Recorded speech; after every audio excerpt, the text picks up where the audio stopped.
तेजस, eternal जो new age tech stocks है, कल स्टॉक्स में अच्छी तेज़ी भी आई थी। एक बार इटर्नल का चार्ट लेके आते हैं। थोड़ी सी सेलिंग ज़रूर आ रही है, बट नेट नेट पोजिशनली कैसा लग रहा है एटलीस्ट 3 से 4 महीने के बेसिस पे?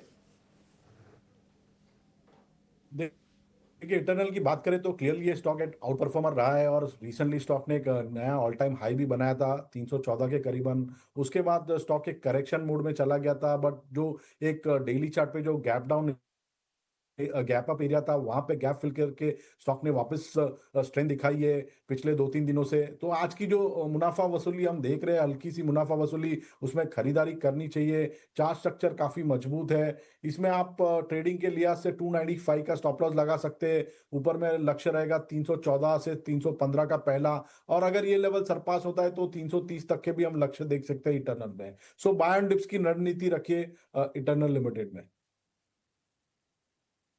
बाय ऑन डिप्स की जो है राय आ रही है तेजस की तरफ से। चंदन, डोमेस्टिक फेसिंग सेक्टर्स में जो है एनबीएफसीज में कुछ लग रहा है कि कहीं पे एक अच्छी मोमेंटम आ सकती है, क्योंकि हमने पीएसयू बैंक्स पे बहुत डिस्कशन की है। रियलिटी सेगमेंट अभी भी थोड़ा सा वॉलेटाइल ज़रूर है, और एक्सपेक्ट करें कि लॉन्चेस आएंगे फेस्टिव सीज़न के, तो थोड़ी सी मोमेंटम आएगी इन स्टॉक्स में। और अगर रेट कट आता है तो यहाँ पे ट्रांसमिशन का भी बेनिफिट आएगा। लेकिन एनबीएफसी स्पेस में कोई एक सेक्टर आपको अच्छा लग रहा है हाउसिंग फाइनेंस में या रिटेल में, जहाँ पे कुछ वैल्यू आ सकता है बाई पे? एनबीएफसीज में आपकी क्या राय रहेगी? बिल्कुल सरज जी, पहले तो आपको और सभी दर्शकों को भी तीज की शुभकामनाएं। तो आई थिंक फेस्टिव मूड है तो इन सब पे फोकस तो रहेगा, बट कंसर्न ये है कि ट्रम्प के टेंट्रम से थोड़े हम डरे हुए हैं। एफआईज है वो बिकवाली की जो कमान है उसको रोक नहीं रहे। आई थिंक वो 2-3 चीजें बहुत जरूरी है भारतीय बाजार में यदि नई रैली स्टार्ट करनी है। बट कहीं ना कहीं इंडेक्स नीचे के लेवल पे जो सपोर्ट कर रहा है उसके चलते सिलेक्टिव स्टॉक स्पेसिफिक बाइंग देखने को मिलेगी। एनबीएफसी की बात करूं उससे पहले मैं निफ्टी फाइनेंशियल्स की बात करूं तो निफ्टी फाइनेंशियल ऐसा सेक्टर है जो इस मार्केट में कंपैरेटिवली उतना गिरा नहीं है।